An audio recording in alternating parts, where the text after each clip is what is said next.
ગઈકાલે મનસેના વડા રાજ ઠાકરેજી જે સરદાર સાહેબનું ને મોરારજી દેસાઈનું જે અપમાન કર્યું છે, ખૂબ જ વાહિયાત વાતો કરી છે.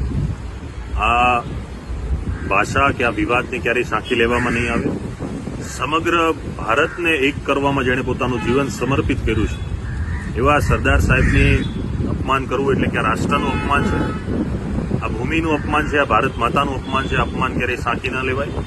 એક ગુજરાતના નાગરિક તરીકે નહીં પણ ભારતના નાગરિક તરીકે મારી વિનંતી છે કે આ નિવેદન બદલ દિલગીરી થઈને તત્કાલ ધોરણે એની માફી માંગવી જોઈએ.